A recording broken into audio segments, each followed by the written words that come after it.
Namaste and welcome to the latest episode of the Dharma podcast.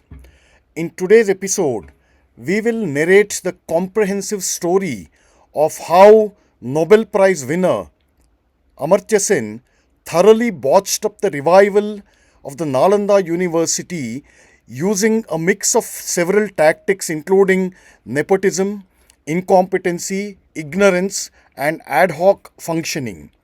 But before that, let's rewind a couple of months, or to be precise, in June 2024, Prime Minister Narendra Modi delivered a speech on the solemn occasion of the inauguration of the Nalanda University.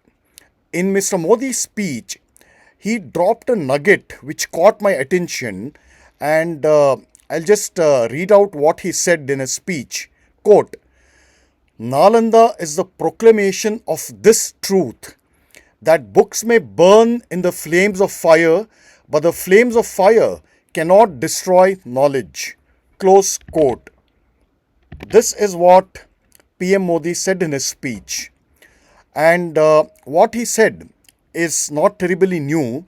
In fact, it is a contemporary echo of a timeless wisdom. But another bit of timeless wisdom says that it is always preferable to erect solid safeguards which prevent the burning of books in the first place.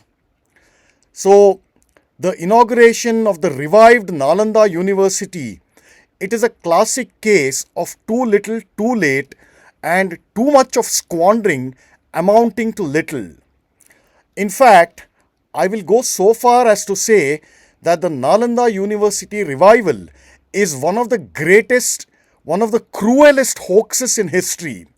While the Narendra Modi government is not to blame for this hoax, retelling the sleazy tale of this hoax called Nalanda revival is an act of national service in my books at least. And as it is well known by now, the arch villain of this story is none other than Amartya Sen. In fact, as recently as in January 2021, that is 3 years from now, before now, Amartya Sen persisted in his tried and tested methods of squatting on universities and destroying centers of learning and needlessly provoking controversy.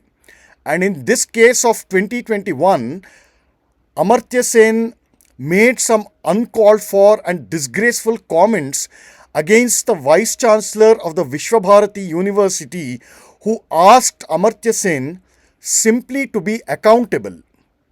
So, in this backdrop, I think it is once again relevant to travel back down the lanes of time, to travel in the recent past and read the details of the manner in which Amartya Sen thoroughly wrecked and destroyed the revival of the Nalanda University and transformed it into an outpost of the communists and their friends in the Congress party.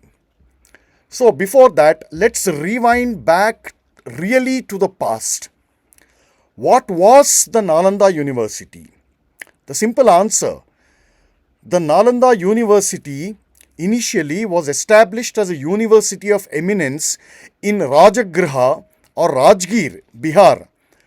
It was established during the period when both Sanatana Dharma and Bauddha Dharma were at the peak of their glory.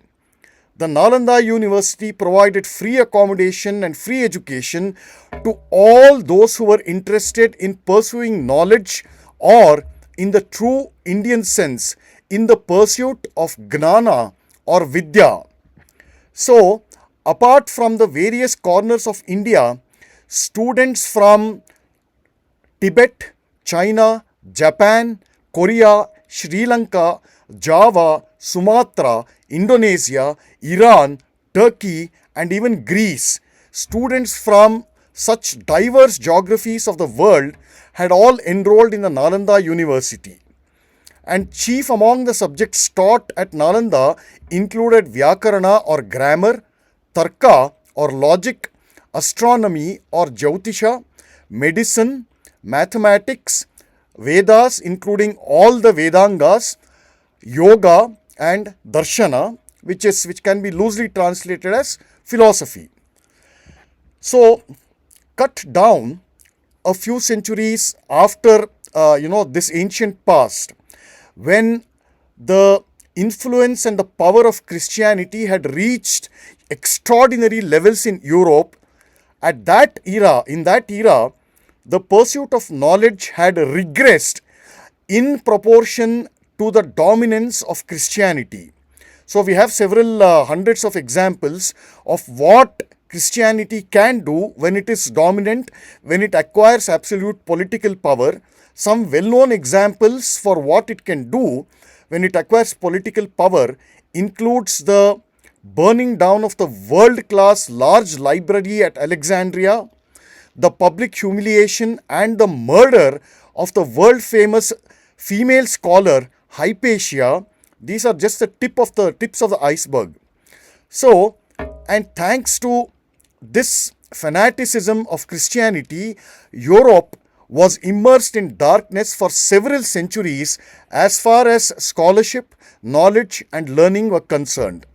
Now, from the perspective of scholarship and development of knowledge, this same period of darkness in Europe was the period of the golden era of Bharatavarsha.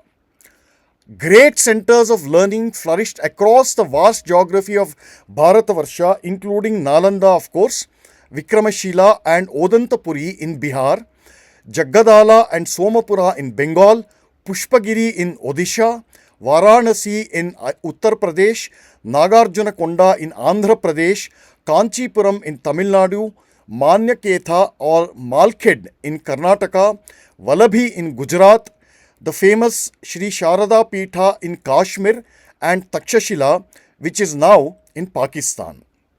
And the apex of such awe-inspiring centers of learning in Bharatavarsha was undoubtedly the vast university complex established at Nalanda, which is about 95 kilometers to the southeast of Patna or Pataliputra. Since then, for about 600 odd years, Nalanda flourished in peak form. The word Nalanda can be expanded as Na alam dadati in Sanskrit, which means that which does not give less. And I think this meaning is highly appropriate. It is also very evocative description of this global knowledge powerhouse of the whole world. Nalanda actually has a rich, glorious and elaborate history. There are many evidences which tell us that it existed even before the time of Vardhamana Mahavira and Gautama Buddha. Vardhamana Mahavira had stayed there during the monsoon season or the Chaturmasya for 14 times. Even the great Buddha, during the course of his Parivraja, had stayed back at Nalanda on several occasions. One of Buddha's prominent disciples named Sariputra was born in a village called Nala near Rajgir. Some scholars also hold the view that the name Nalanda was also known as Nala and Nalaka. And the large university, the Nalanda Vihar or the Nalanda University, was actually built by Samrat Ashoka during the 3rd century BCE.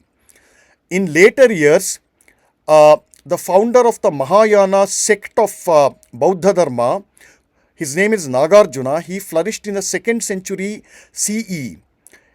Then another great scholar, the proponent of Madhyamika Prasthana, his name was Aryadeva, who lived in the 4th century CE. Then you have another towering Buddhist scholar, Vasubandhu, who lived in the 5th century CE. All these legendary Buddhist scholars had made Nalanda University as their home for long periods. And from that extraordinary history of glorious history, we come down to the year 1197 CE. That is the year in which this grand educational complex at Nalanda, it became one of the most high-profile victims of the destructive jihadi, the Islamic iconoclast named Bakhtiyar Khalji, who mercilessly burned it and razed it to the ground. In its glory days, the Nalanda University, which was the crown jewel of world of scholarship, was characterized by the following features. It provided accommodation for 10,000 students and 3,000 teachers at a time. Next, it was home to several conference halls, study rooms. It contained 8 large gardens and 10 massive temples within its campus. The Nalanda also boasted of having the most prestigious library in the whole world. Then there was a 9-storied library named Dharmaganga. This library contained a repository of lakhs of books on almost every conceivable branch of knowledge, including specialist subjects and literature. It is now a sad fact of history that when Bakhtiyar Khalji set fire to Nalanda, it burnt continuously for several months. Some people say it burnt for 3 months, while other people say that it burnt for more than 6 months. Then the Nalanda University also boasted that only the brightest aspirants would be admitted to it. This can be adduced by the fact that the university's gatekeepers, guards, they would test an aspirant's knowledge of basic Sanskrit proficiency.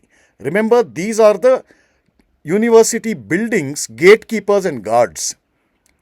Next, you also have the equally distinguished universities of Vikramashila and Odantapuri. They also imparted knowledge to about 4,000 students at a time. And both these universities were also destroyed by fanatical Islamic invaders. But the sad fact is that today the entire notoriety for reducing this magnificent, this great ancient center of learning to an object of ridicule lies entirely at the doorstep of the infamous Nobel Prize winning economist Amartya Sen, who headed its so-called revival initiative. And now we come to the crux of the story.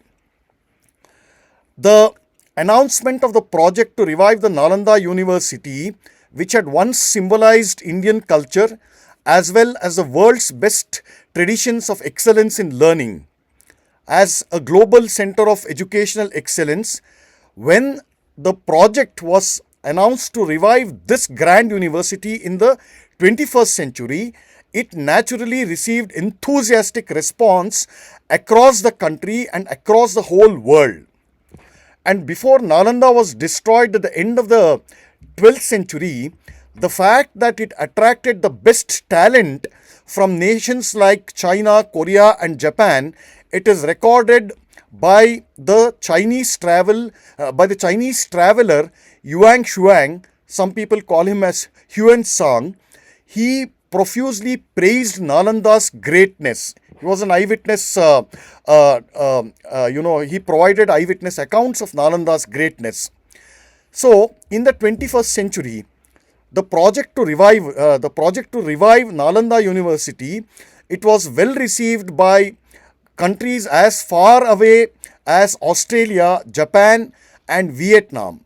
However, it is tragic that this prestigious initiative was immersed in controversies right from the start. The heart of the ancient Nalanda University lay in the study and the teaching of traditional learning in various subjects. And so it caused immense public disappointment when the economist Amartya Sen, who has zero knowledge of any of these traditional disciplines, including Buddhism, when this man was appointed to head this revival project. The fact that Amartya Sen, throughout his long career, remember he is 90 plus now, the fact that Amartya Sen, throughout his long career, has repeatedly abused, humiliated and shown his open hostility towards everything that is rooted in the Indian tradition is a well-known record. And so, in this background, the widespread allegation that he used the Nalanda revival project to further his own agenda is not baseless at all.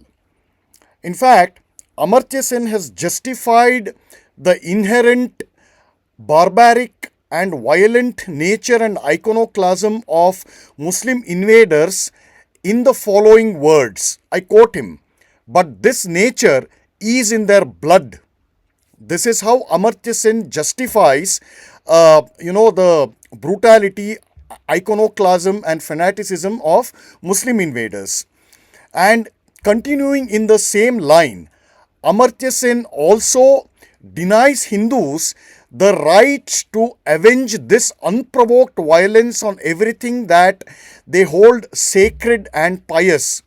In fact, Amartya Sen's copious body of writings spread over several decades shows that he grants only the Muslims the right to take pride in this kind of fanaticism, bigotry, and violence.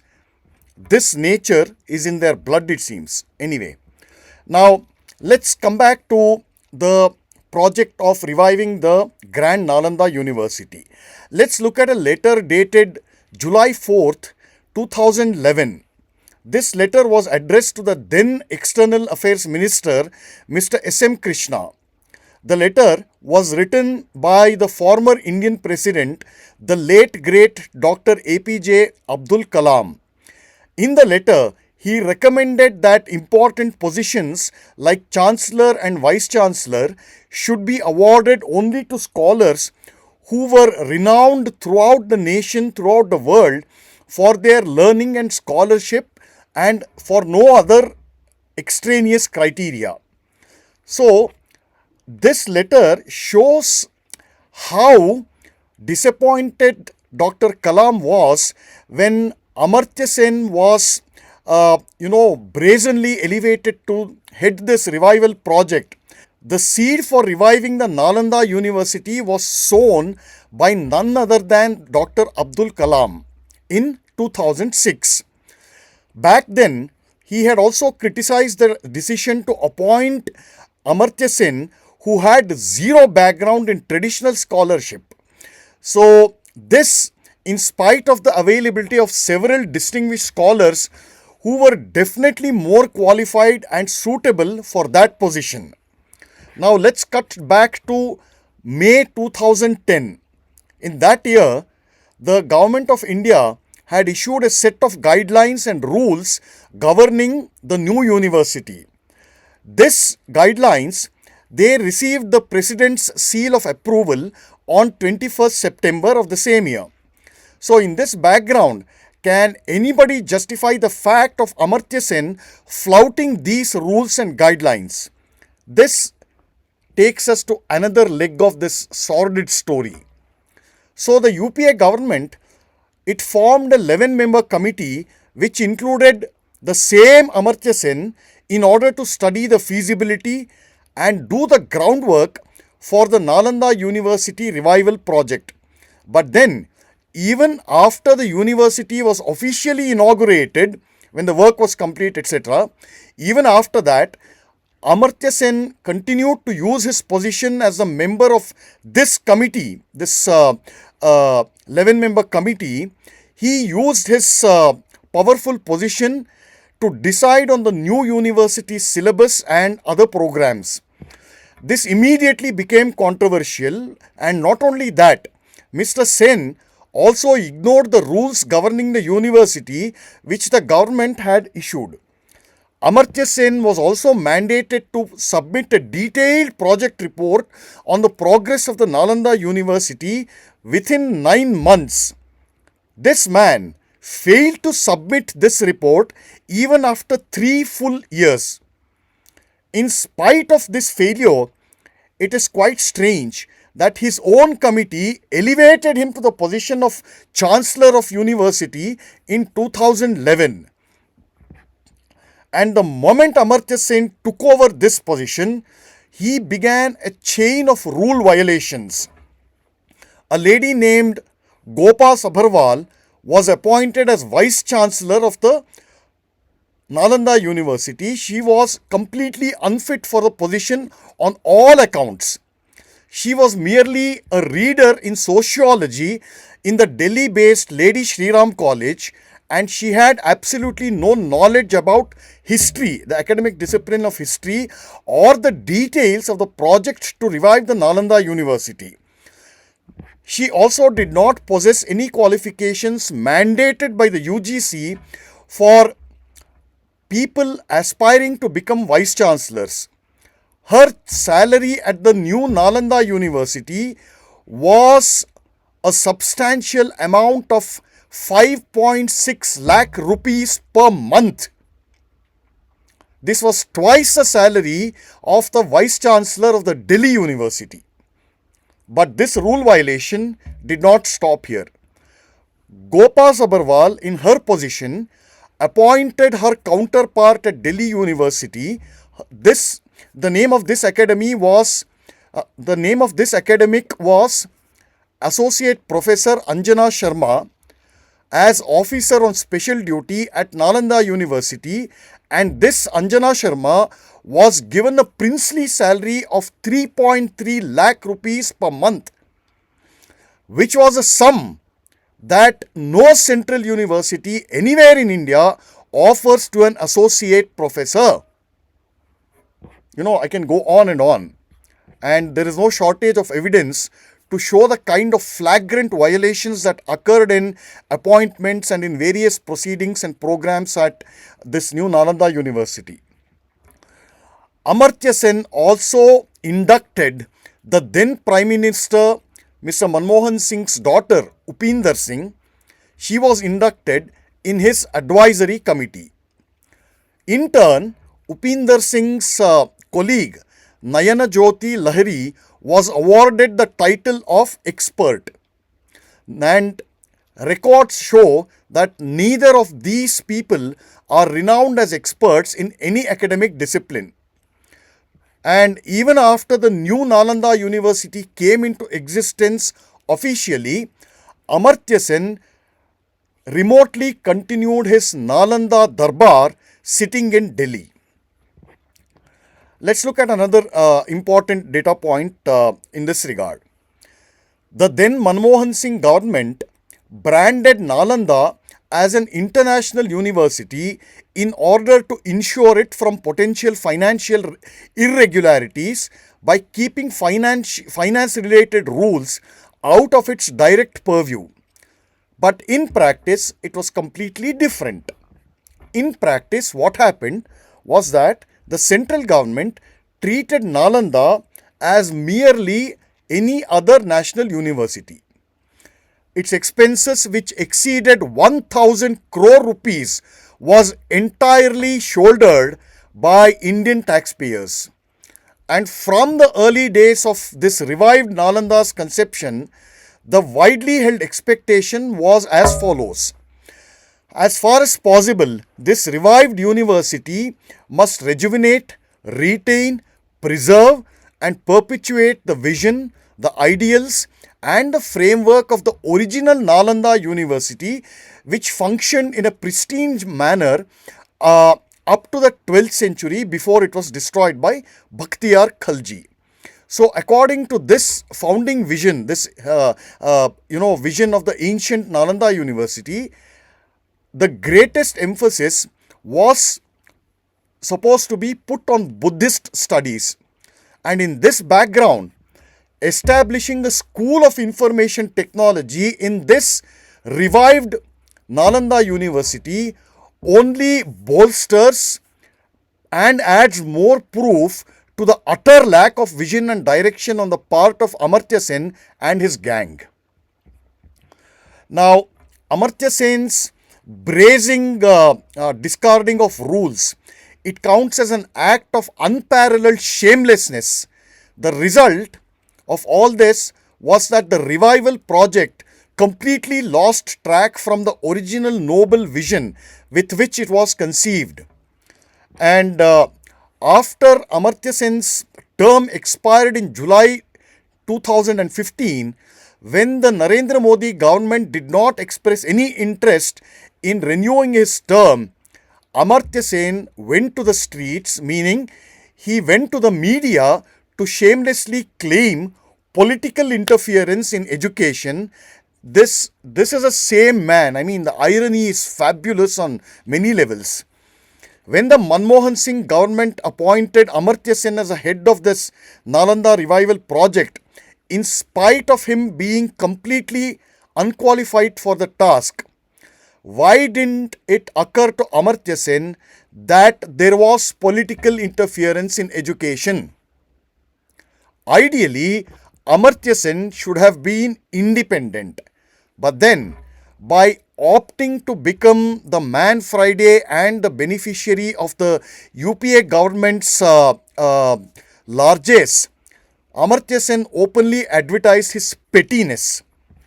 And he would frequently talk, and I quote, he would frequently talk about my friend Manmohan Singh, referring to the Prime Minister. This is showing off his clout. The familiar phrase in Delhi, "Janta nahi main kaun hu, janta nahi mera dost kaun hai," this kind of thing. Amartya Sen definitely is cut from that same cloth. And ever the one to find, Amartya Sen was constantly engaged on a fault-finding mission with people who disagreed with him. And this man, he never managed to find a single fault throughout the UPA's decade-long tenure, which was characterized by, industrial-scale corruption, and that is putting it mildly. In fact, it is open knowledge that the only qualification of Amartya Sen to head the Nalanda University was his proximity with Manmohan Singh and Sonia Gandhi. In light of all this, what compelled Amartya Sen, who was then 80 plus and who is now 90 plus, what compelled such a man to still insist on doling out all kinds of free advice on all and sundry matters? And this kind of behavior comes from a man who celebrated the mass murderer named Mao Zedong. What Mao Zedong did was, his genocide killed at least 45 million of his own countrymen. So Amartya Sen celebrated this mass murderer Mao Zedong's genocide as a great cultural revolution in a long form article.